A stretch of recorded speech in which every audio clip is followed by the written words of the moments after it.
Question number 7, बोला किसी लोहे की एक छड़ को पुनः ढालते हुए उसके अर्ध व्यास में त्रिज्या को 1/4 कर दिया जाता है। तो बोलिए पहले त्रिज्या r था और हाइट s था, अब त्रिज्या 1/4 कर दिया जाएगा तो ये ऐसा हो जाएगा। तो बोला उसका आयतन अगर सेम रहता है तो उसकी नई लंबाई में ऊंचाई कितनी होगी, h1 और ये आपका s2 ऐसा है।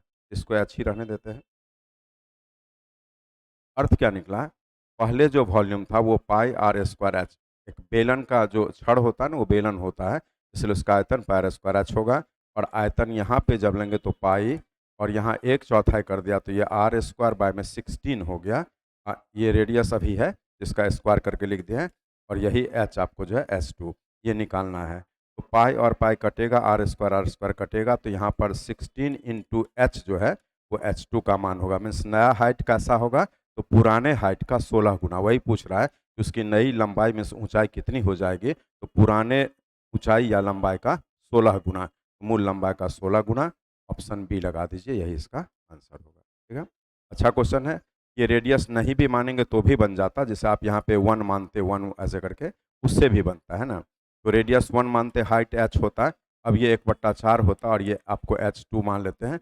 यहाँ पे बैठाते तो पाई आर स्क्वायर एच ऐसे लिखते इक्वस टू पाई, और यहाँ पे 1/16 हो जाएगा स्क्वायर से, और H2 होगा। तो फिर ये पाई पाई कटेगा, एक भी आपका कट जाएगा, और यही h इंटू 16 आपका S2 होगा। तो नई लंबाई आपका पुराने लंबाई का 16 गुना हो जाएगा। ये इसमें करना था इस हिसाब।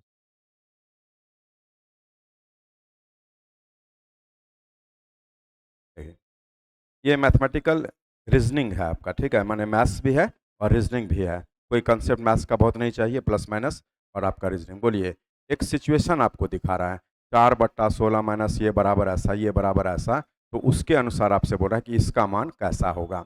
तो आप लॉजिक लगाइए, क्या किया, 4 में 1 घटा दिया 3, और 16 में 8 घटा दिया तो 8, 6 में 2 घटा दिया तो 4, 7 और 9 का अंतर लिया 2। मीन्स कर क्या रहा है, ऊपर में घटा रहा है और नीचे में अंतर, अंतर का अर्थ होता है बड़ा में छोटा घटा देना। इसीलिए आप यहाँ पे देखिए 4 में 1 घटा दिया, 6 में 2 घटा दिया, इसमें क्या क्या 16 8 का अंतर 8, 7 9 का अंतर 2, नेगेटिव से मतलब नहीं है, अंतर कर देना है। आज यहाँ पे 5 और 2 का अंतर 3, मैंने 5 में 2 घटा देंगे 3, और 11 7 का अंतर 4, तो आपके प्रश्न का आंसर 3/4 हो जाएगा, जो ऑप्शन ए में दिख रहा है। तो इस क्वेश्चन का आंसर ऑप्शन ए। ठीक है, ये जो अभी आपको यहाँ लिखा हुआ है वो सी टेट हो, एस टेट हो, टीआरई हो, टीआरई 4 जो होने वाला है, उन सभी के लिए बहुत यूजफुल प्रश्न आपका है, उसके अकॉर्डिंगली आपको बताया जा रहा है। आप सारे छात्र इसका अच्छा से जो है प्रैक्टिस कर लीजिए, जो भी क्वेश्चन यहाँ पर कराया जा रहा है। ठीक है, आपको फ़ायदा मिलेगा। और जो छात्र हमारे झा क्लासेस पटना चैनल जो यूट्यूब है उसको सब्सक्राइब नहीं किया तो उसको सब्सक्राइब करेंगे। और ये भी आपका career education M.K. Jha, career education M.K. Jha YouTube channel 2, इसको भी आप सब्सक्राइब करेंगे। ठीक है, चलिए 9 नंबर, ये तो एवरग्रीन क्वेश्चन है फॉर ऑल द एग्जामिनेशन, माने किसी भी एग्जामिनेशन में इस तरह का क्वेश्चन आपसे पूछा जाता है। कुछ नहीं है, देखिए एक पार्ट जो आपका 2 प्लस में √3 ऐसा दिख रहा है, तो ये होता क्या है ना कि इस तरह का सिचुएशन जो भी दिखता है, जैसे 2 प्लस √3 ऐसा अंडर रूट, तो इसको आप √2 से गुना भाग कर देंगे। और सेम काम यहाँ पर भी करना पड़ेगा, 2 माइनस √3 है, इसको भी √2 से गुना भाग करेंगे। हम क्यों करते हैं वो आपको बताएंगे। तो आगे जब इससे ये गुना होगा तो 2 दूना 4 बन जाएगा और 2√3 हो जाएगा अंडर रूट में, और ये आपका √2 रह जाएगा अलग से, और यहाँ पे फिर वही 4 माइनस 2√3 अंडर रूट √2। एलसीएम लेंगे तो √2 हो जाएगा दोनों का। ये जो है ना वो आपका √3 + 1 का होल स्क्वायर होगा, और होल स्क्वायर से ये कट जाएगा, और यहाँ पर भी √3 - 1 का होल स्क्वायर होगा, ऐसा वो दिखाएंगे, ये कट जाएगा। अब आपका आंसर जो है 2√3 और बाय में √2 हो गया। √2 से ये आपका √2 बार में कट जाएगा, √2 से √2 बार में, तो आपका ये फाइनली √2 इंटू √3 से √6 होगा, जो आपके इस प्रश्न का आंसर है। यहाँ पर क्या किया गया है, 4 + 2√3 जो होगा, तो ये शेप जब भी दिखे तो आपका ये मान a + b के होल स्क्वायर पर होगा, और a + b के होल स्क्वायर में a और b आपको पता करना पड़ेगा। तो a और b कौन है यहाँ पर, तो 2, इसी में a और इसी में b, ऐसा यही a और b है। और आप देखिए a स्क्वायर करिए, b स्क्वायर करिए, जोड़ के 4, और 2ab करेंगे तो ऐसा। इसीलिए हम इसके लिए आंसर जो देंगे √3 और प्लस √1 पूरे का होल स्क्वायर, लेकिन इससे वो कट जाएगा, तो सीधा ये आंसर था जो हम आपको भरवली समझा दिए हैं। ओके, चलिए 9 नंबर भी बन गया, 10 नंबर। 10 नंबर में आपसे क्वेश्चन बोलता है यहाँ पे 25 और ये ऐसा लिखा और इसका बोलता है इसको फैक्टोराइज करिए, ठीक है। बोले फैक्टोराइज जब आप इसको करेंगे तो इसके लिए क्या करना पड़ेगा वो चीज़ फिल करिए। आज बोलिए 25 को हम 5 का स्क्वायर लिख देते हैं और माइनस कॉमन लेकर के ये ऐसा लिख देते हैं। तो इसको अगर देखा जाए तो ये तो 5 का स्क्वायर हुआ और ये p प्लस क्यू का स्क्वायर हुआ ये। और बोले ए स्क्वायर माइनस बी स्क्वायर आप सभी खुद जानते हैं और वो होता क्या है, तो आप एक बार ए प्लस बी लिखते हैं ऐसा और एक बार ए माइनस बी लिखते हैं ऐसा, तो ये माइनस हो गया ये चीज़। अब मिलाइए, जैसे 5 प्लस में पी प्लस क्यू है ना, ये क्यू है, 5 ऑप्शन का फॉल्ट है इसमें लिखा हुआ, ठीक है। एक ऑप्शन अपना सुधार लेंगे, जैसे ये 5p प्लस क्यू और यहाँ पर 5 और उसके बाद में माइनस पी माइनस ऐसा करके है ना, तो आप इसको टिक लगा देंगे। उस हिसाब से ऑप्शन में यहाँ पर थोड़ा सा करेक्शन करना पड़ेगा, लेकिन आपका आंसर आ चुका है। ये एक ऑप्शन इसमें है और वही आप ऑप्शन आपका राइट आंसर होगा। चलिए 11 नंबर, चलिए क्या बोलता है फिल करिए।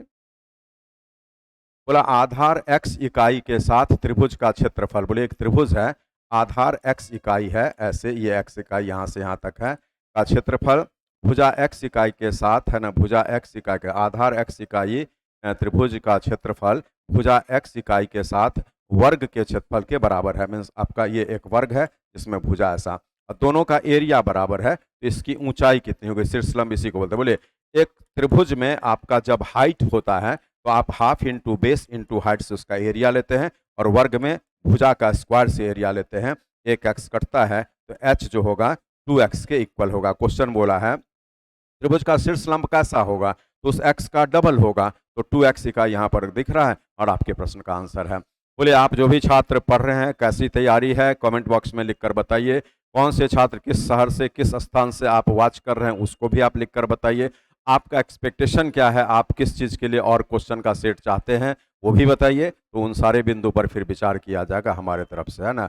अच्छे से पढ़िए, नौकरी लेना है और शिक्षक भर्ती के लिए भी आप लगन से तैयारी करिए, जल्दी जॉब हो जाता है उसमें। चलिए बिहार एईडीओ के लिए भी तैयारी करिए, सभी के लिए क्वेश्चन फायदेमंद होगा।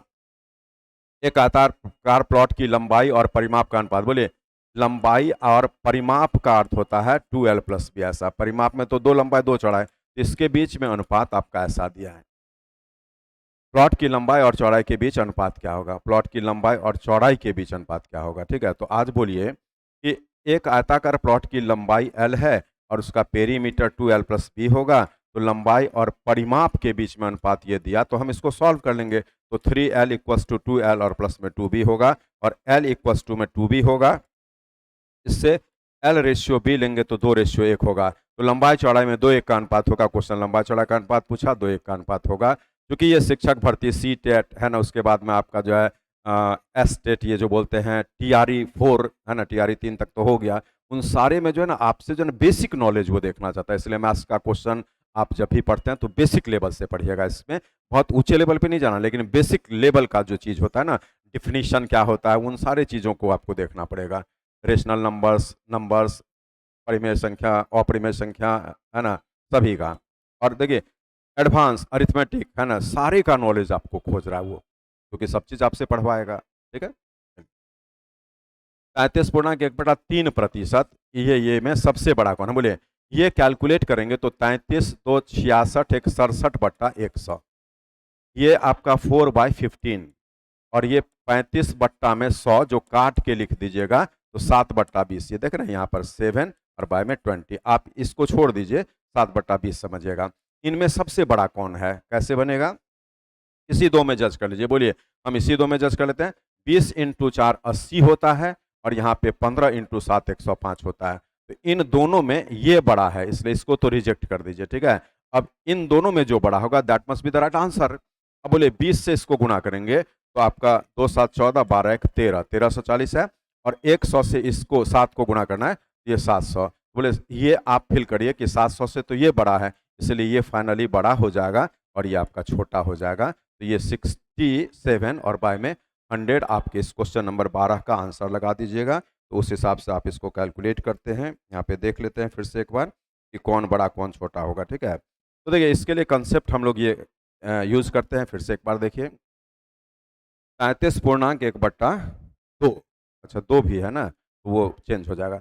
33 दूना 66 एक 67 और बट्टा में 200 हो जाएगा ना, क्योंकि ये 2 था यहाँ पे। चलिए यहाँ 4/15 है और यहाँ पे इसको काट देते हैं 7/20। इसको सॉल्व करिए। बोले 20 4 80 और ये 105, तो 80 105 में 105 बढ़ा है इसलिए ये रिजेक्ट हो गया। इन दोनों में जो बढ़ा होगा आंसर हो जाएगा, ठीक है। इसको कैलकुलेट करेंगे, 0 2 7 14 12 1 1340 है और यहाँ से आपका जो है 7 दूना 1400। तो देखिए वो 1340 से 1400, तो जो 1400 बड़ा हो गया, इसलिए ये बड़ा होगा, इसको रिजेक्ट करेंगे। और ये किसका मान है, तो 0.35 का। तो ऑप्शन खोजिए, 0.35 जहां पर भी है वही ऑप्शन आपके प्रश्न का आंसर है। तो इतना इजीली ऐसे सारे क्वेश्चन को बनाया जा सकता है। आप छात्र थोड़ा सा अगर ध्यान देंगे, हमारे बातों को समझेंगे, हमारे अनुसार काम करेंगे, हम जो मैथ्स करा देते हैं उस पर रिवीजन और प्रैक्टिस बहुत ज़्यादा करेंगे, तो मैथ्स कोई बैरियर नहीं बनेगा आपके कैरियर में। क्या बोले, मैथ्स कोई बैरियर नहीं बनेगा आपके कैरियर में। इसका अर्थ क्या है कि आपका सिलेक्शन मैथ्स के पार्ट से होना ही है, और उसका एसोसिएट पार्ट्स और भी जो होता है, रीजनिंग है, जीएस है, जो भी है, साइंस है, उन सारे पे पकड़ आपको बनाना चाहिए। चलिए come to next question 30 number. बोलता है अगर इनको आरोही क्रम में रखा जाए, यदि आरोही क्रम में ए बी सी 3 प्राकृतिक संख्याएं हो तो कौन सा संबंध सही होगा। बोलिए आरोही को इंग्लिश में बोलते हैं असेंडिंग ऑर्डर, बढ़ते क्रम, है ना। और बढ़ते क्रम का अर्थ होता है, एक छोटा एग्जाम्पल भी आप ले सकते हैं, जैसे 1 2 3 ऐसा, यही ए बी सी है ना। ऐसे क्या बोला, आरोही क्रम में ए बी सी है, मैंने ए से बड़ा बी, बी से बड़ा सी। हम एक एग्जाम्पल ले लिए। अब आइए पहला ऑप्शन जो दे रहा है सी स्क्वायर, तो हम वहां लिखते जाना 3 का स्क्वायर 9, माइनस में ए स्क्वायर 1, और बोलता है इक्वल्स टू 2 का स्क्वायर 4 ऐसा। तो बोलिए ये 8 बराबर 4 बोलना गलत है। ऑप्शन बी सी स्क्वायर 9 है, ए स्क्वायर 1 है ऐसा, और ये बी स्क्वायर का मान आपको जो है, हाँ यहाँ पे बराबर की जगह अब लेस देन कर दिया ऐसे, है ना, लेस देन ऐसे 4, तो ये भी गलत है, चूंकि 8 लेस देन 4 बोलना बिल्कुल गलत है। सी पर आते हैं तो ये भी गलत हो गया। अब सी क्या कर रहा है, सी स्क्वायर 9, अब बी स्क्वायर, तो बी कौन था, 2 2 का स्क्वायर 4, और ये इक्वल्स टू ए का स्क्वायर, तो ए क्या है मेरा, एक ऐसा, तो आपका 1 का स्क्वायर 1, तो ये भी मेरा गलत हो रहा है, इसलिए डी बिल्कुल राइट आंसर होगा। देख लेते हैं, ये 3 का स्क्वायर 9, 1 है आपका कौन सा, सी ए 1, 8 हो गया, और ये ग्रेटर देन आपका बी 2 है, 2 का स्क्वायर 4, ये बिल्कुल सही है, क्योंकि 8 ग्रेटर देन 4 आपका जो दिख रहा है वो राइट है, इसलिए क्वेश्चन नंबर 14 में डी ऑप्शन आपका बिल्कुल राइट होगा।